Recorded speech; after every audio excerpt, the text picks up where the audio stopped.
mbokk yi ñu ngi leen di nuyu kenn ku nekk suram ak santam ñu ngi rafetlu lu baax seen ànd ak Ferlo FM 94.0 Daara ak www.jolofactu.com www.africa7.tv ak ñu déglu tamit ci Jolof FM Linguère mbokk yi ñu ngi leen di nuyu niñ ko baaxoo di ko ànd yéen seen émission pencum Jolof gaaw bu jot juróom jàpp juróom benni waxtu gannaaw bu ñu gërëmee ki nga xam ne kii moom mooy Cheikh Sidi Ndiaye diplomate mi nga xam ne moom la ñu àndoon nag suñu waxtaan wee ñu génn tey mbokk yi ñu ngi wéyandi waaye laata ñuy door suñu waxtaan faw ñu jaale li nga xam ne di Sénégal gi yëpp rawatina Jolof dañ koo bokkoon mu nekkoon wóolëre si ñun daañu jàppale bu baax ci émission bi di imam Aboubacry Ka nga xam ne génn àdduna niki alxames bi ñu génn ñi koy ñaanal yàlla woyofal suuf si koom di ko jaale soxnaam kumba imam ak mboolem ñi nga xam ne ñoom ñooy xale yëpp ak waa Jolof yëpp ñaanal ko bu baax a baax a baax ndax wax dëgg yàlla ku daa bàyyi xel ñi nga xam ne ñi ngi koy defar rawatina waxtaan yu mel nii kon nag ñu ngi koy ñaanal yàlla bu baax a baax a baax a baax yàlla na ko yàlla xare aljana tey mbokk yi ñu ngi wéyandi am ji mbégte bu baax na wax dëgg yàlla dalal ci beneen doomu Jolof boo xam ne bi xëy na ñu bëri mii nañ ko wala suñu maas ki niñ ko faral di waxee mais am na ci xëy na mag yoo xam ni xam nañu ko moom nag mi ngi wuyoo si turu El Hadji Malick Leye ñu gën koo xamee ci Mame Malick Leye moom responsable commercial bu SDE direction régionale bu Thiès fekk baax tamit nag ci xer gi daanaka ci mboy naan ak li ko wër loolu lépp des na ci daal di ñëwaat kon Mame Malick ñu ngi lay nuyu am mbégte baax dalal la. asalaamaaleykum ñoo ngi lay fay di la nuyu bu baax di nuyu suñu auditeurs yi nga xam ne ñoo ñuy déglu ñoom ñëpp di am contentement ci invité bi nga xam ne moom ngeen ñu invité fii. alors jàpp nga ne Mame Malick waa Jolof xam nañ la un peu ci par rapport ak sa taxawaay. waaw dama am yaakaar ni ginnaaw bi ma sante yàlla julli ci yonent bi alayhi salaatu wasalaam yaakaar naa ne mës naa nekk koo xamante ne nii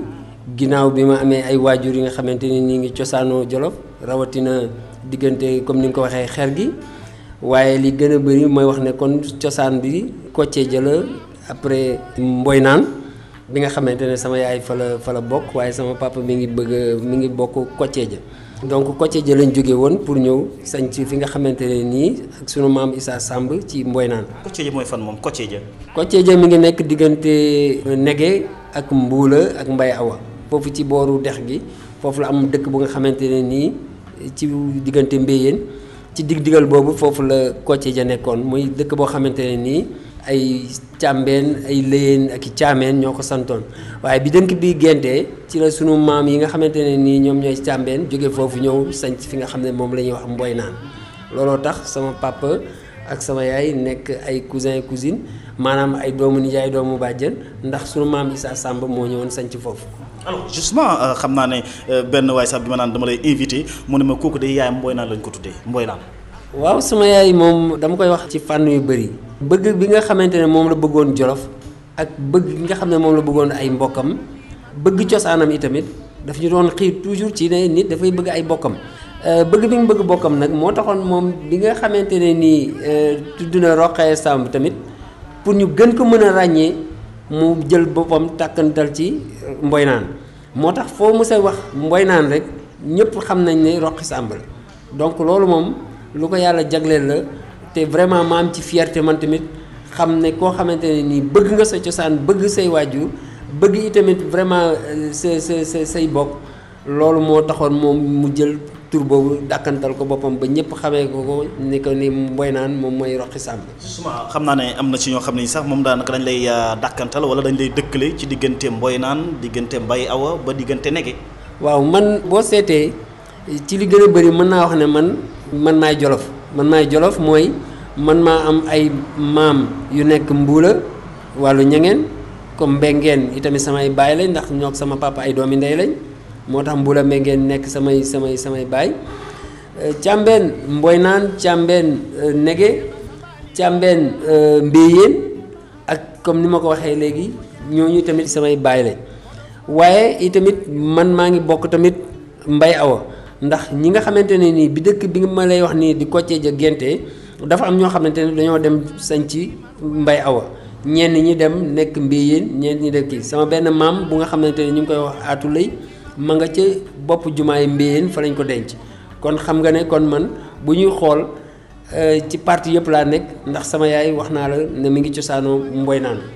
kon man mën naa wax ne man fépp fii Jolof rek daanaka fa laa dëkk ndax man sama cosaan pur et dur mooy xeer gi ci boppam. ñu bëri Mame Malick lay fi lay dëkkale mooy Grand Yoff. waaw Grand Yoff nag maa ngi koy am fierté parce que mën naa wax ne kon Grand Yoff laa juddu mais sama ñoom papa bi ñuy ñëw Dakar ñi ngi nekkoon fu ñuy wax quartier Ndoni quartier Ndoni boo ko déggee ci Dakar pour ñi nga xamante ne ñoo yàgg Dakar xam nañ ne moom moo nekk fii monument bi nekk actuellement ci place de l'Obélisque foofu la monument bi nekk actuellement moom mooy sunu buntu kër sama kër papa ci buntu monument bi lañ ko sancoon looloo tax bi ñu jógee foofu nag ñu toxal leen foofu ñoom dinañ ñëw dëkk fi nga xamante ne mooy Grand Yoff mais ci zone de captage bi ñu dëkk actuellement bi ñu fa jógee ci lañ leen toxal en 1945 ñu ñëw dëkk si foofu ci nga xamante ne mooy Grand Yoff te mooy actuellement kër gi nga xamante ne nii man mën naa wax ne fa laa juddoo muy ci quartier Djiddah 2. alors mais xëy na Jolof ay nawetaan ak ñoom seen ñoo la fa doon yóbbu parce que ñu bëri am na sax ñoo xam ñu ngi fàttaliku jour bi nga doonoon xëy na bëggoon nawetaan daa jógee fii di dem nawetaan ni Jolof loolu moo la fa yóbbuwoon vacances ñoom seen. oui doon naa fa vacances nag ay at yu bëri waaye comme li sama yaay doon wax rek ni dafay bëgg mbokkam dama amoon aussi tamit bëgg-bëgg boo xamante ne nii dama daan dem di seeti suma maam Rama Diabo Ndiaye nga xamante ne mooy jur sama yaay mais di seeti samay nijaay ak samay mbokk yi nga xamante ne ñoo nekk foofu. maa ngi fàttaliku ay 1977 ba ay 79 d'ailleurs 1979 bi may am certificat d'études primaires. boobu ñu ngi ma ko yëgalee ci benn lettre bu sama papa yónnee woon fekk maa ngi woon vacances mboy naan ci ñu indi ko ci horaire bi daal di may jox lettre bi ma lire ko ci sama papa yëgalee ne que man admis entrée en 6e. surprise la woon mbetteel la woon wala non. oui surprise la woon bu mag loolu moo tax année boobu du ma ko fàtte mukk aussi tamit vacances yooyu tamit nekk vacances yoo xamante ne yu neexoon la mais li ma gënoon a jàpp ci loolu mooy dafa nekkoon village boo xamante ne nii. dama ci daan am mbégte bu ma demee vacances parce que xam nga rek jur gi soow mi meew meeg cere jeeg yooyu yëpp dafa nekkoon loo xamante ne dama ko gënoon a bëgg ensuite tamit dañ daan dem di def ay nawetaan di football yi ay mbuula ay mbéyeen ay fu nekk daal ñuy dem di fa def kii loolu tamit activité boobu tamit ak sama nattangoo yeeg sama xarit yi ak sama màggandoo yi ñooñu tamit loolu daf ma gënoon a poussé chaque fois bu ma paree scolaire damay dem foofu pour def ay vacances. alors justement xam naa ne kon moo tax sama njàng yëpp daanaka Ndakaaru nga ko defee. waaw li gën a bëri sama njàng Ndakaaru laa ko defee maa ngi jàngee école primaire bu Grand Yoff bi nga xam ne tey moom la ñuy wax Mor Fall mais bi ma fa jógee tamit jàng naa ci CM Grand Yoff jàng naa aussi lycée Maurice Delafosse jàng naa également aussi tamit. dernièrement ci cours Sainte-Marie de Hann donc yaakaar naa ne foofu la jaar comme cursus scolaire ci yooyu nag ci laa am ay yenn diplôme yoo xamante ne nii mun nañ ko wax diplôme de comptabilité la ak diplôme informatique ak diplôme de gestion des entreprises am diplôme également de management des équipes. mais justement am na ci ñoo xam ne dañu jàpp ne xëy na Mame Malick lay du li nga toog mais ñoom seedañ nañ ne xam naa ne boo gëntoon a jàmbaar tamit bokkoon ñi ci gën a jàmbaar donte da nga xawoon a effacé wu xëy na yu bëri daw ci dugg mais lu tax mu teel a arrêté li nga xam ne mooy école publique bi dem di defi formation ndax dafa am lu ko sëkkatal ba mu def loolu wala. waaw xam nga ci àdduna booy dox ba mu yàgg da ngay xool ne que léeg-léeg yow da ngay calculer maanaam sa avenir. xam nga dem naa ba benn jamono boo xamante ne nii gis naa ci man ay compétences yoo xamante ne nii te xam naa ici tamit dama nar a nekk koo xamante ne soutien de famille nga te en général bu fekkente ne yow da nga nekk soutien de famille te xëy na say waajur seeni am ak seeni doole demeewul nenn ni te jamono boobu xam naa ne itamit sama papa nekk na mag ma teel a gëstu ne man mii dama nekk koo xamante ne dama war a relever défi loolu moom ma gënoon poussé pour man ba le temps que may nekk di def ay scolarité bu gudd di dem ay université mbala may dem ay extérieur dama amoon projection ak objectivité wax ne man incha allah dama bëgg jàng ci Sénégal liggéey ci Sénégal ba mun a teral samay waajur fii balaa ñoom ñuy génn àdduna. justement Malick lay formation yi nga xam ne yaa ngi ko doon def tamit léegi gis nañ fi ñoo xam ne dañuy def formation ci école privée ba noppi du ñoom am xëy ndax boobu risque la woon quand même. oui risque la woon mais itamit xam nga sama yaay daf ma doon wax toujours ne ma nit ki su fekkee am na ngërëm mul waajur yaakaar naa ne dara du ko të. doon na ma wax toujours ne ma nit ki da ngay def sa objectif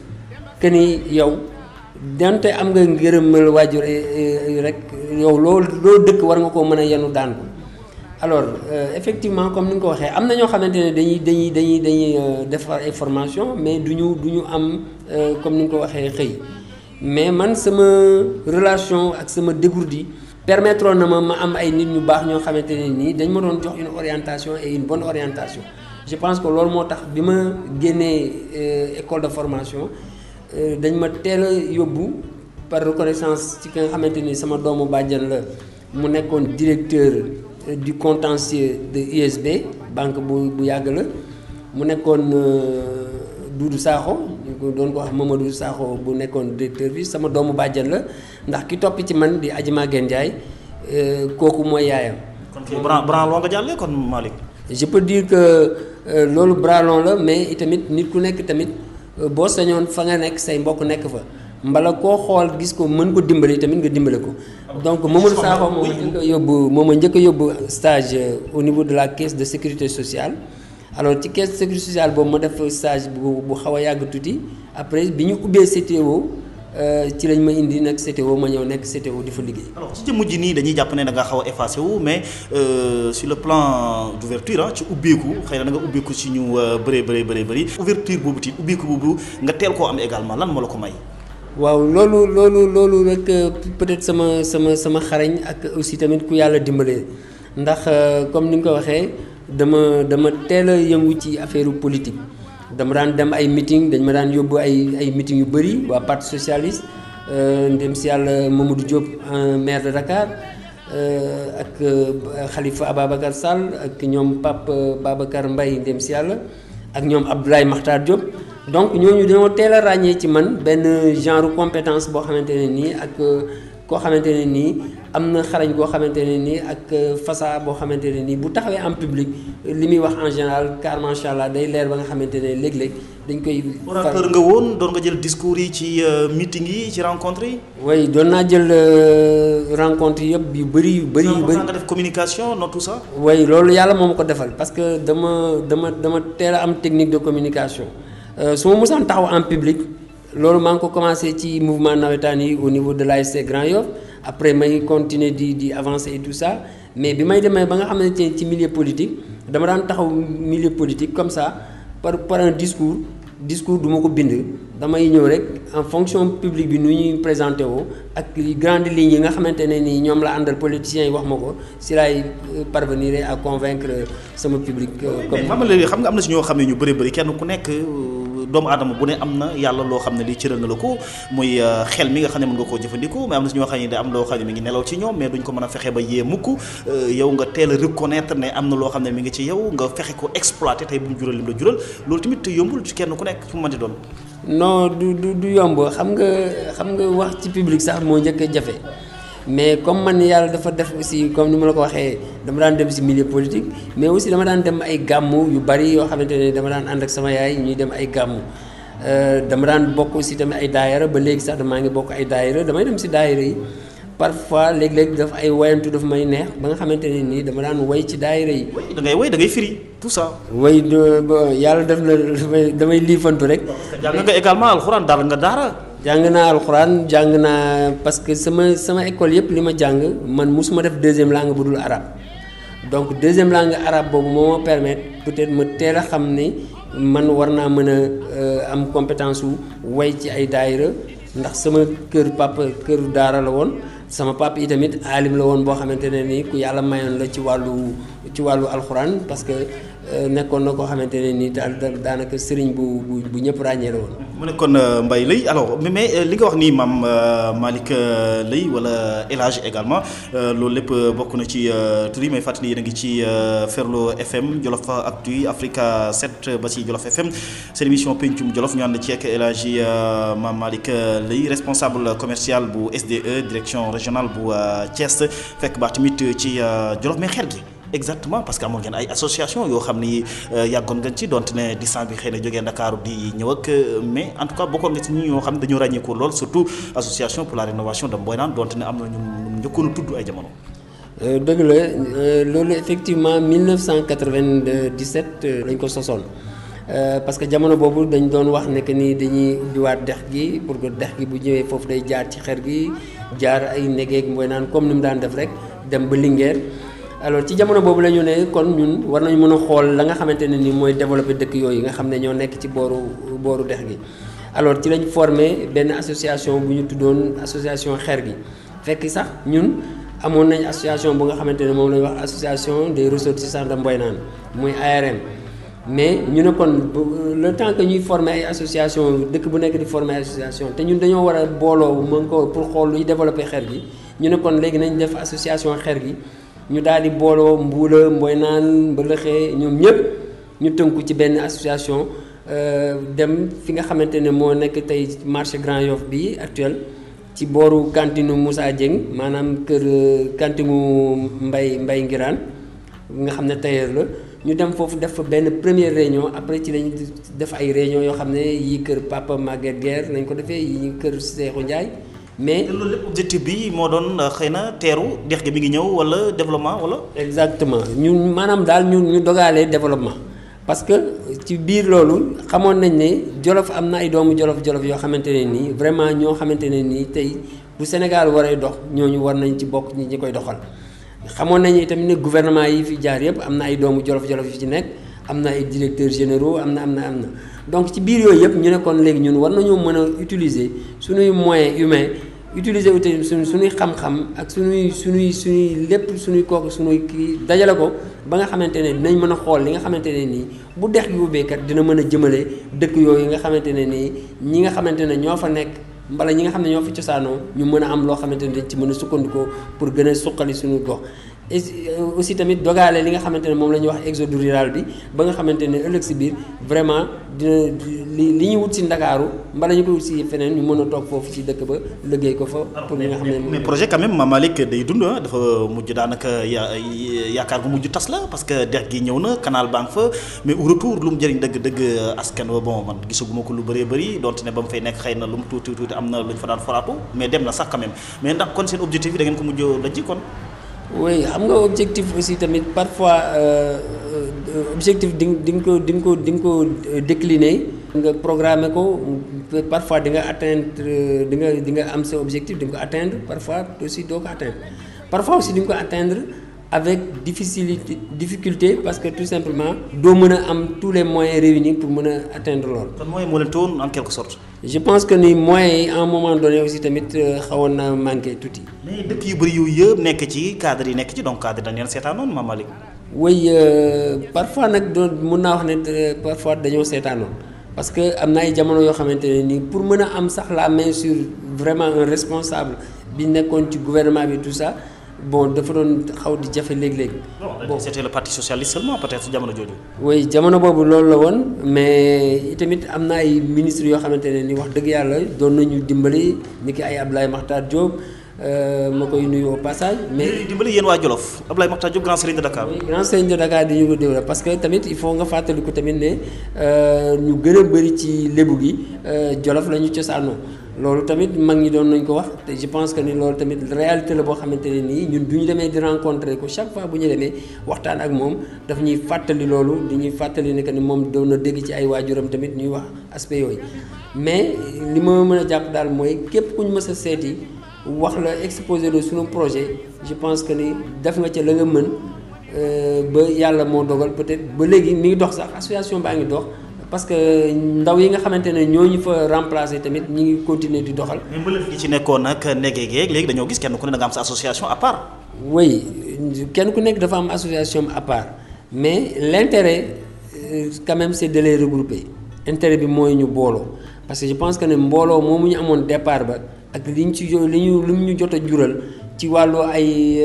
mutuelle ci wàllu ay yi nga xamante ne ni moo fa jot a nekk est-ce que néew. ay réalisation yoo xam ni seen association moo ko defoon lu ci mel ni. am na ay réalisation yoo xamante ne ñoom El Hadj Cheikh Mbengue bu Mbula ñoom Maguette Guerre chef de village Mboynaan actuel ak ñeneen ñooñu ñëpp actuellement am na ay projets yoo xamante ne quand même jot nañ ko ci am. je pense que suñu continuer woon ci dynamique boobu tey jii yaakaar naa ne dañuy wax leneen mais waxu xeer gi moom defe naa ne dañuy wax fekk déjà ñoom ñi ngi ci kanam. alors sa part de responsabilité ci mbir mi yow lan la exactement ci ni mu tasee nii et puis idée bi nga xam ne da nga ko émise mu jëm ci li nga xam ne moo dajalewaat association yëpp bon peut-être lu am solo la mais xam naa dina jafe de quand même. oui dina jafe mais aussi tamit gis naa ne am na ay ndaw yoo xamante ne wax dëgg yàlla am nañ volonté. je pense que man li ma xalaat ne actuellement tey moom la ñu war a def mooy ñi nga xamante ne nii ca départ ba ñoo ŋànkoon mbir mi te yàlla dogal ñooñu ba léegi ñi ngi fi ñu defaat encore une réunion def une coordination wootewaat donte ñi nga xamante ne ñoo fi nekk actuellement di ko doxal sax ñun ñu indi woowaat leen ñu def une assemblée générale boo xamante ne nii dañ leen di joxaat suñu xalaat ak directive yoo xamante ne xëy na suñ ci jaaree dina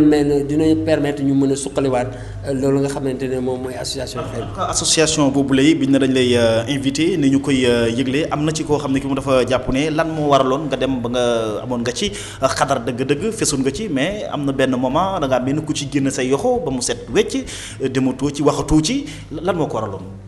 waaw xam nga jamono boobu dafa fekk maa ngi nekk di liggéey SDE bi nekk Géejawaay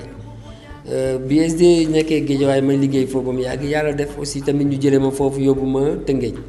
donc aller retour yooyu nga doon def parfois ak poste bi ma occupé woon ci jamono boobu léeg-léeg dafa ma doon permettre bien que maa ngi doon participer ci réunion yi parce que réunion yi en général les dimanches lay doon. oui seen kër également moo nekkoon siège ba. suñu kër nekkoon na siège bi foofu doon nañ fa def ay réunion yu bari. mais ñu dem di dem ba yàlla dogal ñu déplacé ma foofu yóbbu ma Thiès parfois dama doon absenté ndax yenn saa yi dimanche laa daan ñibbi yii saa tamit weekend yi du ma ñëw sax weekend yi mais jamono boobu loolu moo taxoon tuuti ma xawoon ci désaxé un peu après par la suite ma def délégation ñu def beneen bureau ma changé poste sama poste ma jox ko keneen mais loolu taxul woon tamit ma génn ci sama loxo mais daal. Peut-être ak soriwaayu liggéey bi ak yitte jamono bi moo tax ba nga xamante ne nii parfois dama doon manqué réunion yi loolu moo tax mais sama loxo musu ci génne sama xalaat aussi tamit musu ci génne. alors kon suspendre woon say activité ndax da nga gisoon ni muy doxee neexu la non. non gis naa ne que daal c'était au ralenti mais en fait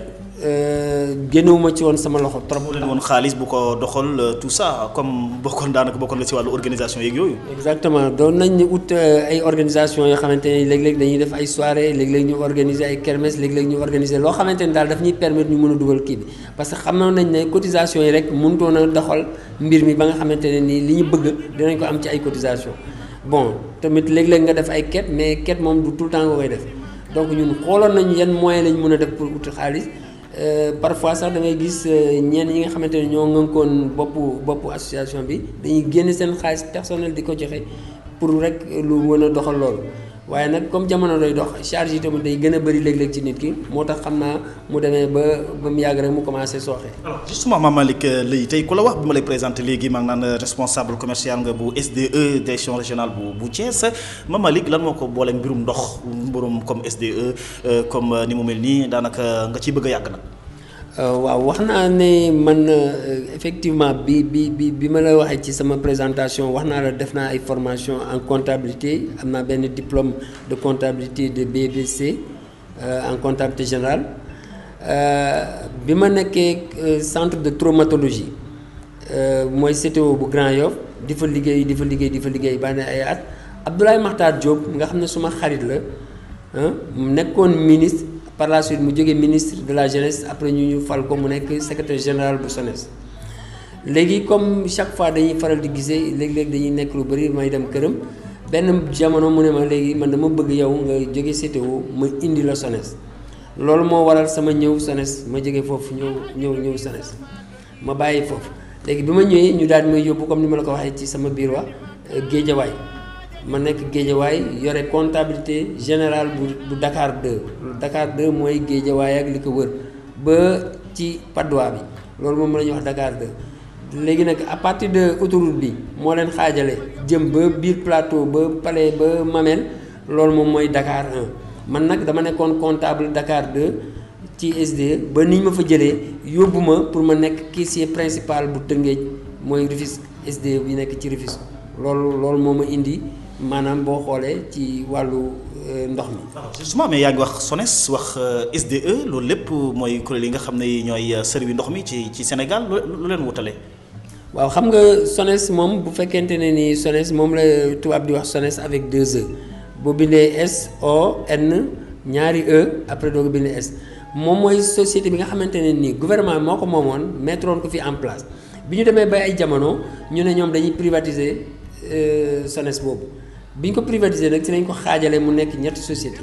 SDE ñëw nekk benn société SONES mi nga xamante ne ñooy saytu li nga xamante ne mooy patrimoine bi ñoom tamit nekk fii mais SONES boobu benn E lañ koy bindee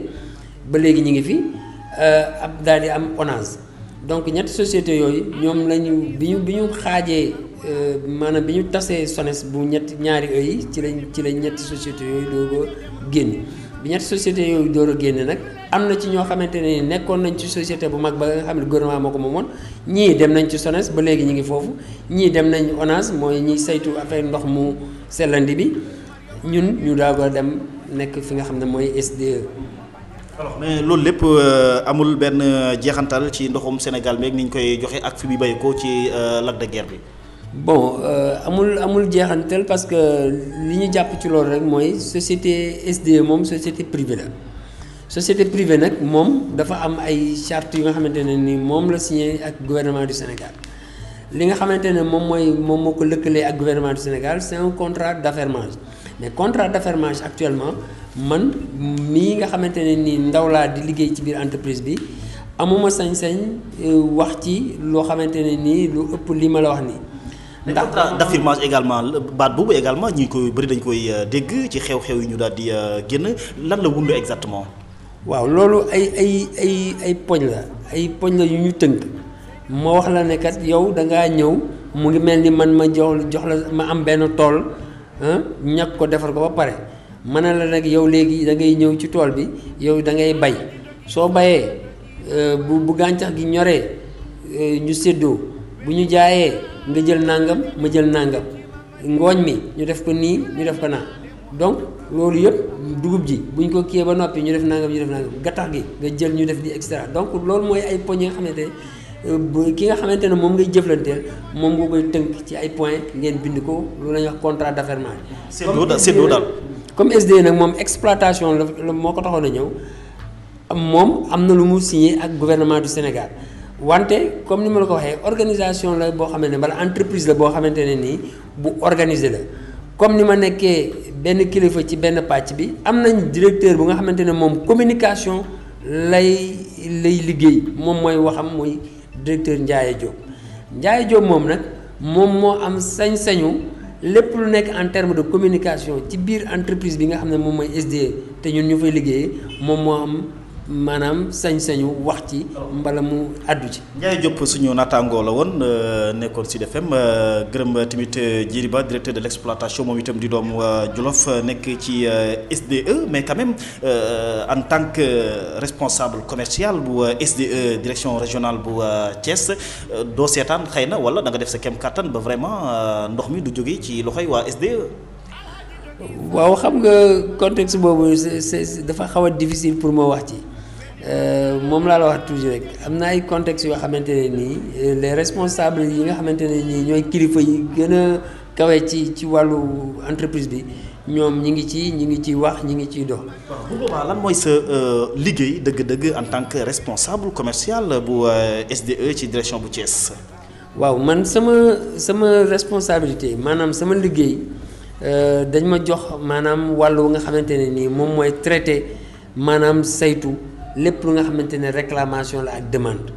boo nga xamante ne clients yi dañ ko am. réclamation mais nag léeg-léeg ñëw di ñaxtu wala ay factures yooyu. waaw dañuy ñëw di ñaxtu léeg-léeg ñoo xamante ne dañoo ñëw ne wax na ñoom seen kër dafa am fuite mbala mbedd mi dafa am fuite ndox mi ngi tuur fii tuyau bi dafa bënn et cetera et cetera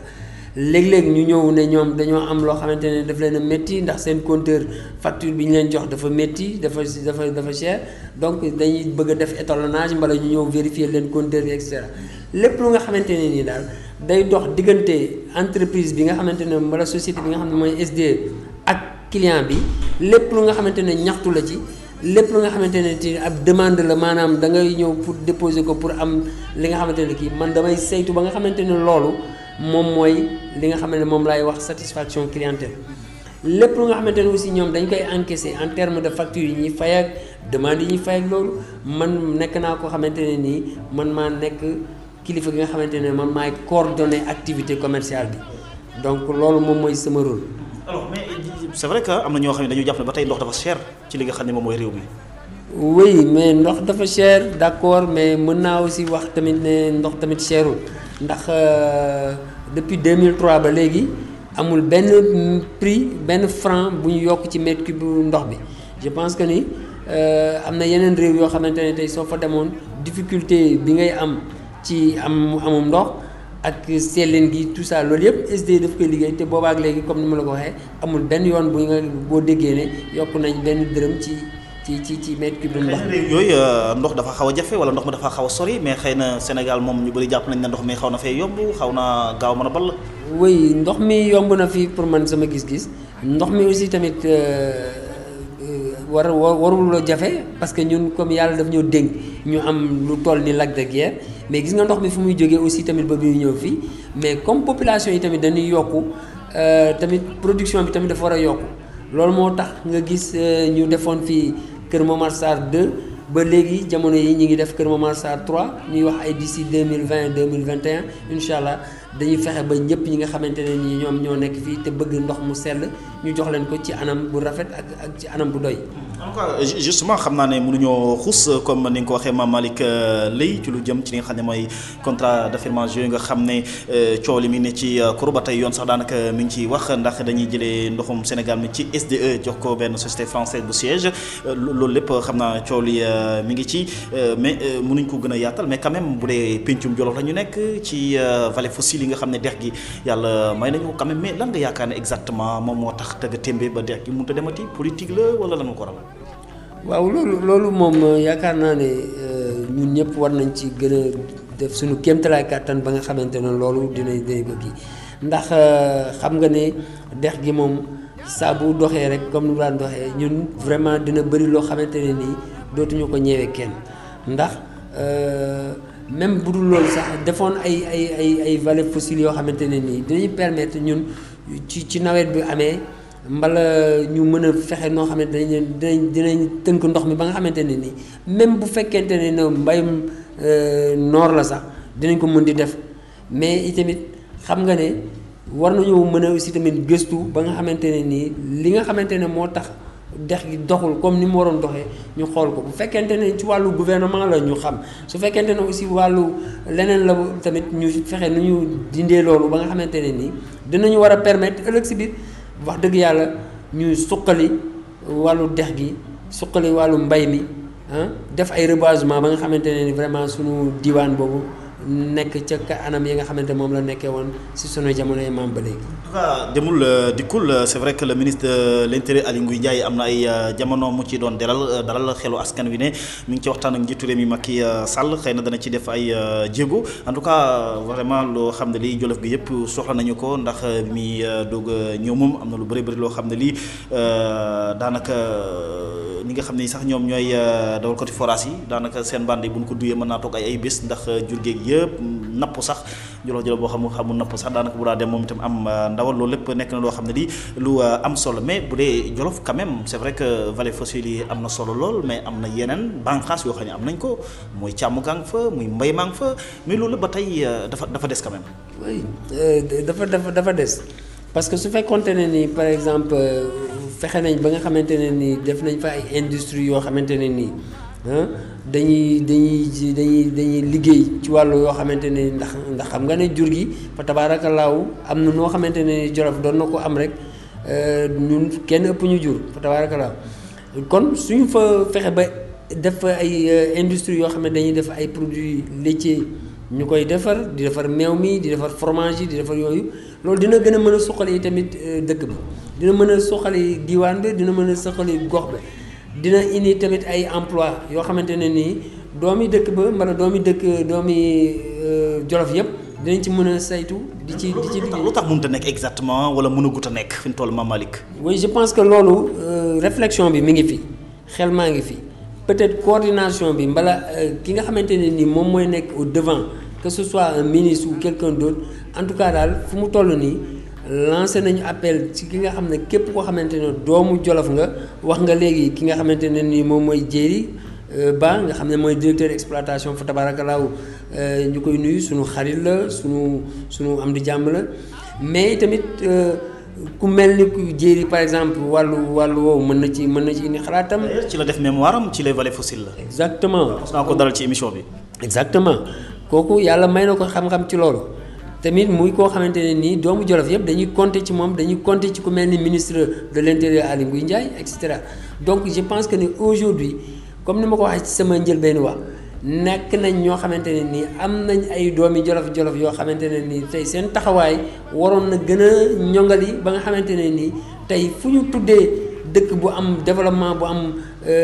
vraiment kii ñu mën ci jàpp ne Jolof am nañ ko bala taxaw nañ ko. très bien alors Mame Malick ci wàllu politique ban kii ba tey daanaka ñu ngi koy junj mais xam naa ne moom soxna Maguette Leye moo la ci gën a fës bu États-Unis bi nga xam ne bi sarak la moom moo la ci gën a fës quand même mais teel nga dugg ci wàllu politique comme ni nga ko waxee jaral ñu ci ñëwaat mais lu la boole exactement parti socialiste. oui parti socialiste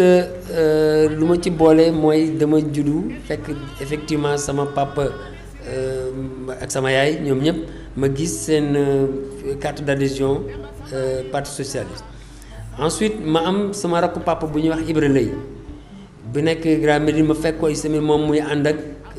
Mamadou Diop ñoom ñuy xëccoo coordination 4e coordination mooy Ngor Wokam Yoff Yara ñu nekkoon di liggéey ak ku ñuy wax Moussa Diouf Diagne mais bi Mamadou Diop ñëwee ma màgg ci loolu mbala boog may gis ay meeting di am ay réunion di am ci suñu buntu kër mbala boog suñu quartier ci loolu laa commencé inspiré wu ensuite ma gis aussi Khalifa Sall tamit muy dem ci activités yu mel noonu te mu nekkoon mag moo xamante ne ci koñ bi mu dëkk pratiquement fa laa dëkk loolu moo ma gën a poussé souvent man tamit may dem ci mouvement yooyu di dem ci yooyu ba adhéré ci parce que nekkoon naa tamit pionnier ci parti bi donc voilà kon yow kon bokk nga ci ñi nga xam ne nekkoon naa pionnier parce que ñu ngi koy wax mais xamuñ sax lan mooy valeur bi c'est vrai que xam nañ ne bokk na ci ñi nga xam nañu parce que je pense que maa ngi mës a daral Aminata Diallo Thior bon Aminata Diallo moom te bokk na ci pionnières yi ay Ndioro Ndiaye ñoom ay pionnières lañu mais lan mooy sensu pionnier. Pionnier mooy vraiment ñi nga xamante ne nii tey bu fekkente ne mun naa koo xayma mooy ay taalibe ñoo xamante ne nii ci fànn yu bari la ñuy yëngu. mais bu fekkente ne ci wàllu politique la nekk nañ ñoo xamante ne ni daal seen taxawaay mooy fépp foo xamante ne ak lépp loo xamante ne ni war nañ koo mën a defar ba nga xamante ne nii lu baax la lu jub la tey ay mag ay kilifa soxla leen ci loolu ngeen dox ko mbala ngeen wax ko mbala ngeen taxawaale ko mbala ngeen samp ko mbala ngeen jëmmal ko ñooñu dañuy taxaw tënk seen bopp am seen benn guide boo xamante ne moo leen di kii donc man comme ni ma ko waxee. pionnier laa woon te chaque fois ay samedi dañ daan faral di def ay réunion au niveau de la maison du parti socialiste bi nekk Colobane. alors mais kon en tant que Jolof wala en tant que pionnier génn ak ndem si yàlla Djibo Ka ci parti bi boo ti dundoon nga ko. oui Djibo Ka ndem si yàlla ñoo ngi koy ñaanal yàlla na ko yàlla dolli yërëm mais itamit Daouda Sow tamit dañ ko daan rencontré. Daouda yow en personne. daanaa toog ak Daouda Sow parce que bokkoon naa ak doomam boo xamante ne ñoo bokkoon classe cours Sainte Marie daan muy Ardo bokkoon nañ classe ñoom Maguette ñooy ñëpp ñoo bokkoon école ci Sainte Marie mais bu ma daan dem foofu dama fa daan ànd ak sama ñoom yaay léeg-léeg ñuy dem pour seeti ko gàmmu Mbalaxee léeg-léeg ñu dem seeti ko pour ay gàmmu Mbuula sama nijaay Ibra Mbène Ndiaye bi nga xamante ne moom sama yaay doomu ndey lañ nekkoon na koo xamante ne nii Djibo Ka xaritam la woon te it moom mbëlëxe la dëkkoon waaye itamit nekkoon na xaritam ba nga xamante ne nii dañ ko daan seeti lu bari ci wàllu Jolof comme ni nga ma ko defee nii di ko dem seeti di laaj xalaatam pour loo xamante ne dafay jëmale Jolof ci kanam. alors justement sa relation parce que am na koo xam ne kii laaj na Mame Malick Leye lan mooy relation dëgg entre moom ak Ousmane Tanor Dieng ba ci Khalifa Sall. waaw mun naa wax Ousmane Tanor Dieng d'abord dans un premier temps mais parti socialiste sax li nga xamante ne moom ma ci gën a boole mooy ràññee bi ñu ma teel a ràññee ci koo xamante ne nii orateur bi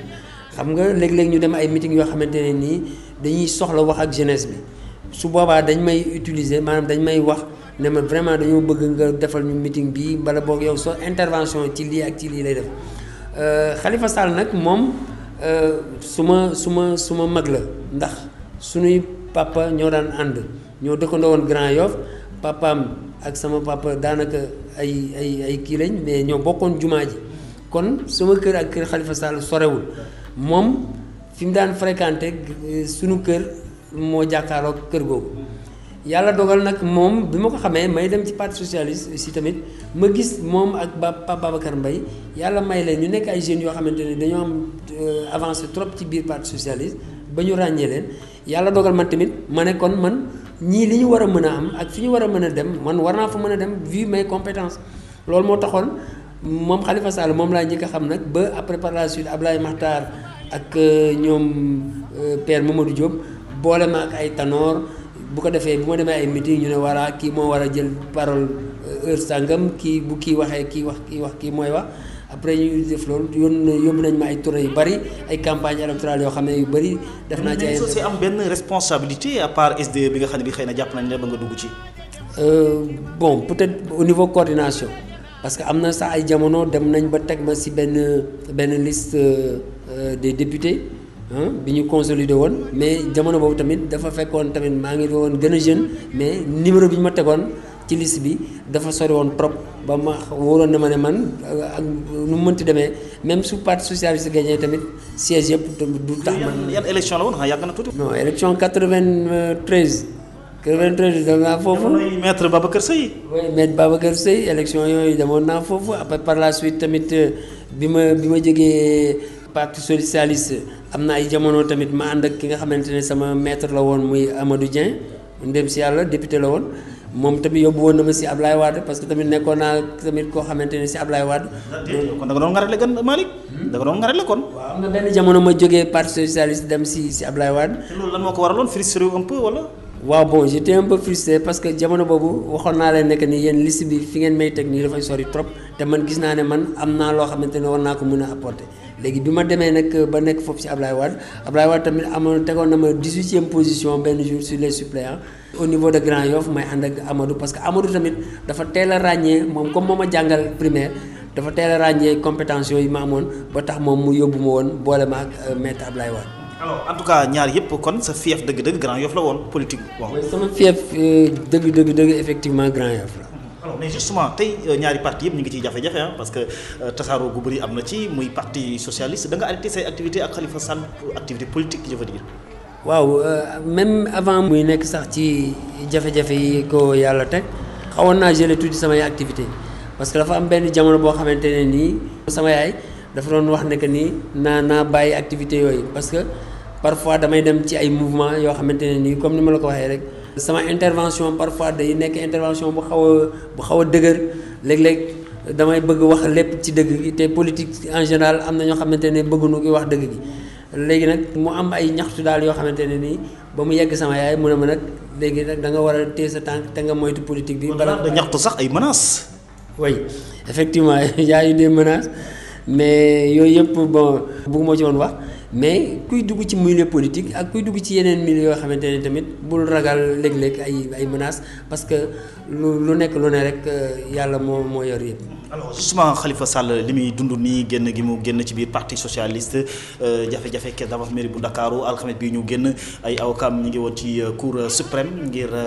diingat lu jëm ci daan bi ñu ko daan wala décret bi nga xam ne moo tax ñu jëlee ko ci bopp mairie bi alors loolu yow naka nga koy jàngatee politiquement ingrat wala lan. waaw xam naa ne moom wax dëgg yàlla pour ni ma ko xamee parce que moom sama mag comme ni ma la ko waxee moo ko jàngal peut-être moo ko yar mais xam naa ci moom daal wax dëgg yàlla nit koo xamante ne nii nit ku teey la nit ku baax la ku am yëg-yëg la parce que li ma lay wax nii bi sama yaay génnee àdduna moom ci boppam defal na déplacement boppam ñëw ba foofu dem na ba armeel te ay jamono yu bari day ñëw di wuy sama yaay parce que sama yaay dafa ko doon soxla sama yaay dafa ko dem moom dafa jël boppam ne sama yaay mooy yaayam bien que am na ay jamono yoo xamante ne man ak moom bokkuñu woon sax parti comme ni ma la ko waxee léegi mais du tey moom suy def campagne am day ñëw ba dugg ci kër gi ñëw toog ci sama néegu yaay di waxtaan ak moom ay jamono avant sama yaay di génn àdduna wax na plusieurs fois ne dem leen ngeen wool ma ko mu ñëw ma wax ma waxal ko la ma waxoon tamit man fexe naa aussi tamit ba wax ko mais moo doon nit la koo xamante ne am na avenir ndaw la am na yu bari yoo xamante ne war na ci tey et tout ça ñu ngi koy ñaanal yàlla nag yàlla na ko yàlla jëlee ci li nga xamante ne ni mooy jafe-jafe yooyu ndax nit kuy dund tamit léeg-léeg yàlla teg la ay nattu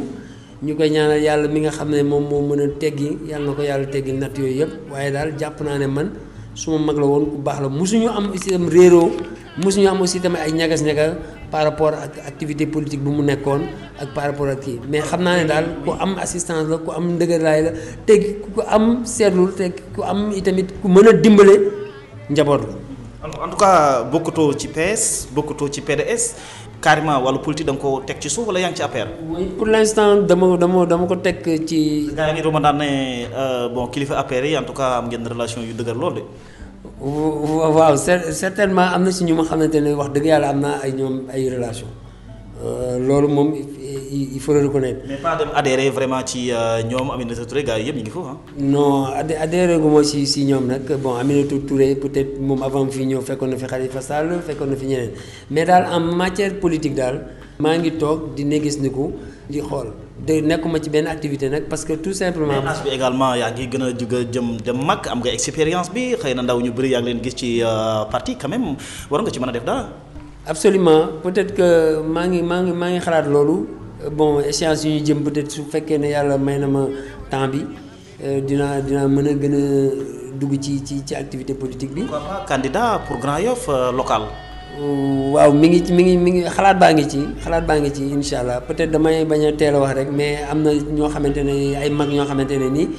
Grand Yoff la ñu dëkk yàgg nañ ci politique ay mag yoo xamante ne tamit Jolof la ñu nekk bu mel ni Bamba Diop mi nga xamante ne moo doon daaju ministère des mines daaju Aly Ngouille Ndiaye nga xam ne suma mag la suma lépp la suma conseiller la également ma koy nuyu au passage mel nañu ñu mel noonu ñi ngi am ay xalaat yoo xamante ne ñi ngi ma koy xalaat maa ngi ciy waxtaan ak ñoom. ëllëg daal bu ñu la gisee Mame Malick lay nekk candidat local Grand Yoff bu mu bett kenn. oui du leen war a mën a bett sax ndax ñi ma xam nañ ne yàgg naa di nekk candidat président ASC Grand Yoff yàgg naa di nekk candidat ci yeneen activités yoo xamante ne nii pour man dafa soxal fi nga xamante ne nii mooy sama. 10 millions yi diisul yéen ciy def pour local yi municipal yi départemental également 10 millions muy 20 millions 10 millions yi diisul pour yow. non boo amee nit ñi rek dara am nga lépp. parrainage bi également peut-être sax waxaguñ ci dara. non moom laa la wax rek soo amee nit ñi am nga ñëpp am nga lépp sama yaay doon na ma wax nit buy bul uti alal utal nit ñi te yaakaar naa ne man Jolof ak Grand Yoff yaakaar naa ne man ñooñu am naa cër boo xamante ne ni tey si tey ku ma ci tàllal sa loxo yaakaar naa incha allah daa ma jox sa loxo. alors relation politique da nga ko am ak le ministre Aly Ngouille Ndiaye bu baax. bon Aly Ngouille mën naa wax nekk ni am nañ relation parce que yow xam nga ni mbala boog su fekkee xamuloo ko cosaanam mboy naan la kon benn ñoo bokk cosaan ñoo bokk aussi. âge mbokk léegi jóge na Jolof politique mbokk lee amatul gëm-gëm la. oui ñoo bokk âge aussi parce que l'association des amis 64 bi nga xamante ne Linguère la nekk muy sama naataango ak sama xarit yi nga xam ne ñoom laa doon football ndool nawetaan foofu Linguère. au niveau de l'ASC Jamono année bële passé def nañ benn rencontre boo xamante ne ministre Aly Ngouille ñëwoon na ci parce que moom tamit ak ñooñu ñoo bokk benn at bu ñu juddoo. alors justement xam naa ne ñaari minutes moo ñu dese Mame Malick Leye kon ñi nga xam ne ñi ngi doon xalaat ne vraiment mën nga descendre ci au niveau de la commune de Mboula pour xëccoo moom nañu xam ne Grand Yoff nga gën a béy xel ci bu dee wàllu politique que commune bu Mboula. oui commune bu Mboula tamit bàyyi naa ko xel. ndax commune bu Mboula comme village de Mboy naan ci la bokk tamit war naa ko mun a bàyyi xel li may wax foofu rek mooy mais nag xëy na li ngay def Grand Yoff gi defoo ko commune bu Mboula de defoo ko Mboylan defoo ko Mbayawa xëy na yeneen gox-goxaan yu bëri. oui c'est-à-dire que fii laa juddoo fii laa yàgg waaye tamit xamal ne nit cosaanam dafa dëgër ci moom ba tax na ëllëg si biir bu ñu nit ñi gisee par exemple ma dem taxaw commune de Mboula tamit nañ xam ne dama ñëw commune de Mboula pour indi sama partition ci li nga xamante ne mooy jëmale kanam wala moom mooy gën a naatal. mais loolu man ko te bu yàgg Mame Malick kenn terewul pour nga def ko bul xaar ba nga xam ne bi soxla dafa ñëw nga bëgg doo ko taxaw. waaw d'accord loolu moom dëgg la waaye dama xooloon ne. tënk wax ji daal xam naa ne mën nañu wax ne vraiment Grand Yoff nga bàyyi xel mais pas commune bu Mboula quand même. waaw bàyyi naa xel Grand Yoff nag te peut-être pourcentage bi ma bàyyi woon xel Grand Yoff moo gën a kii mais léegi comme ni nga ko waxee comme commune la. te wax dëgg yàlla ñi nga xamante ne ñoo ngànk commune de Mboula boobu ba léegi ñu ngi ciy def ay liggéey yu mucc ayib xëy na man su ma ñëwee tamit damay ñëw rek pour contribution pour dolli parce que tamit loo def feneen tamit boo ko defee sa cosaan tamit day gën a indi dollal nga rek. parce que gis nañu Mboylan gis nañu Mbaye Awa ñeen ñaa ngi ay responsable yu mag ña nga fa ci wàllu politique Goriba ma ngi également ci commune bi mais je ne pense pas que ne am nga relation yoo xam ni wala toog nga pour bëgg a def ay contribution ci commune ba. loolu lépp en tout cas commune bi xamuñ la bu baax peut-être émission bi dina tax ñu gën la xam. exactement Goriba oui maa ngi koy nuyu bu baax ndax moom nekk na koo xamante ne itamit ku ñu ràññee la mais jàppal na itamit liggéeyam rafetlu nañ ko trop ndax tamit léeg-léeg damay ñëw Mboylan parce que li may ñëw Mboylan tamit bari na trop foo nga xam ko parce que sama nijaay nga foofu te bu ma xoolee li nga xamante ne moom la Goriba di liggéey foofu tamit lu ñu rafetlu la kon comme ni ma la ko waxee rek. moom man su ma ñëwee indi sama apport damay ñëw rek dollil ko ndax moom taxaw na tàllal loxoom képp koo xamante ne nii dëkk nga ci diwaan bi dëkk nga ci gox bi nga indi sa apport ci xalaat ci xel ci doxalin ci jëf yépp pour ñu boole mën a defar mais je pense que ni sama apport pour l'instant déroulé gu ma ko mais jàppal ne effectivement daal yàlla mën na dogal ma rentrer en contact ak Goriba pour mën a waxtaan ak moom ci li nga jàppale ko wala. wéy du ñàkk ma jàppale ko du ñàkk itamit ma waxtaan ak moom ba nga xamante ne nii dinañ mën a trouver benn consensus boo xamante ne nii. ñoom Guère Ndiaye ñoom El Hadj Cheikh Fële. wéy Guère El Hadj Cheikh et tout ça man je suis pour ki nga xamante ne nii dañuy def lu ñuy wax travail en équipe su ñu defee travail en équipe je pense que potentiel bi nga wax nii yëpp. ñooñu nga xamante ne nii ñu yàlla def la ñoo xamante ne nii am nañ ay possibilités ay capacités je pense que ñun ñooñu ñëpp rek suñu tawoon dinañ am ay ressources yoo xamante ne dina mën a tax commune de Mboula bu nekkul commune ci région bi nga xamante ne mooy jël paie dina nekk ci yi nga xamante ne mu yow lañu gën a ràññee. alors justement 30 secondes coowal pétrole ak gaz bi am ci réew mi Alioune Sall barki Demba Ndiaye mi ngi woon ci brigade des affaires générales ci dikk alors génn na ci nee na moom li mu bëggoon wax lépp wax na ko coow lu yow naka nga ko jàngatee coowal politique wala coow loo xam ne li international la kenn ku ne war na ci mën a àddu wala. enfin man nag wax dëgg yàlla loolu aw ma ci xam-xam bu xaw a bari xam naa ne daal. lu ne daal li nga xamante ni moom la ñuy wax mbala fi ñu bëgg a yóbbu wax ji daal je pense que ni pour man am na yenn yoo xamante ne nii pour man jaru ko liberté wër mooy daal ak lu ci mënti xew comme am na ñoo xamante ne nii yàlla def na ñoom mbir maa ngi seen loxo te dinañ ko leeral te président de la République jël na ay engagement ba jox ko procureur ñi ngi ci dox je pense que man li ma ci gis mooy nañu bàyyi yoon def li nga xam ne moom la war a def lu mu ci leeral rek ñii ñëpp jàppe xamee ne ko noonu la bu ko defee vraiment ñu bañ a indi suñu bopp ay problème suñu bopp problème mooy fexe ba réew mi nekk ci loo xamante ne nii ku ko dégg it mbala ku ko gis ne jaru ko ndax je pense que jàmm ci gën lépp. dama yaakaar na nga bokk sax ci plateforme yi yu bëri yi nga xam ne am na aar Aliou Sall bon plateforme aar sàmm suñu réew plateforme aar suñu réew yooyu yëpp plateforme yu bëri la. man daal boo bëggee dëgg daal man maa ngi ci aar jàmm rek man daal maa ngi ci aar jàmm jàmm ji ñu bokk daal nañu yàlla dimbali ba ñu aar ko. ci loolu daal dafa taxawal plateforme boobu aar jàmm en tout cas amoon nañu mbégte ñu bay la vraiment El Hadji Mame Malick Leye ñu bay la nga tàggoog ñi nga xam ne ñu ngi doon déglu ci biir Jolof waaye it doon ñu déglu ci bitim réew à travers Jolof Actu Ferlo FM ak Africa 7 ba si Jolof FM. maa ngi remercier bu baax waa Africa 7 rawatina ki nga xamante ne mooy directeur général bi di Alioune Ndiaye di ko remercier di ko encourager bu baax. parce que ku mel ni Alioune wax dëgg yàlla dañ koy ñaanal yàlla mais yow tamit di la ñaanal yàlla ndax waxuma la sax mettre en place loo xamante ne lu mel nii la li nga xamante ne day contribuer ci développement wu réew rawatina nga xam ne da ngay dem ba def émission bu mel nii di saytu li nga xamante ne ni moom mooy sa dëkk nga def émission boo xam ne ni bu am importance la dina permettre ñi nga xamante ne ni ñoo fa juddoo ak ñi nga xamante ne ñoo fa màggee ak ñi nga xamante seen cosaan foofu la ñu am taxawaay boo xamante ne dinañ ko kii à partir de ñi nga xamante ne ñoom nga jot a invité 2013 à maintenant. kon Ferlo FM ñoo ngi leen di sant di leen gërëm bépp auditeur bi nga xamante ne rek nekk nga ci Jolof Actu ñu ngi lay encouragé di ñaan yàlla may ñu teewawaat fii ci beneen jotaay boo xamante ne dinañ ci mën a wax lu gën a yaatu xëy na. très bien ñu koy gërëm mbokk yi di ko sant bu baax ci ñëw bi Mame Malick Leye El Hadj di responsable commercial bu SDE direction régionale bu Thiès amoon nañu mbégte lool dalal ko donte ne Grand Yoff la nekk waaye doomu Jolof la ndax mi ngi bokk ci xeer gi loolu moo waraloon waxtaan wi ak lu jëm ci wàllu ndox mi ak tolluwaayu réew mi mbokk yi mu nekkoon seen émission pencum Jolof Dame Ndiaye moo nekkoon ci kaddu gi ñu ngi gërëm waa Ferlo FM Jolof Actu Africa 7 ba ci Jolof FM mbokk yi ñaan leen jàmm sàkku ci yéen wéy di jaalewaat imam Aboubacry Ka ñaan yàlla na yàlla woyofal suuf ci koom. Jarama Umar Fuutiyu Taal ko dana ko daala may se taara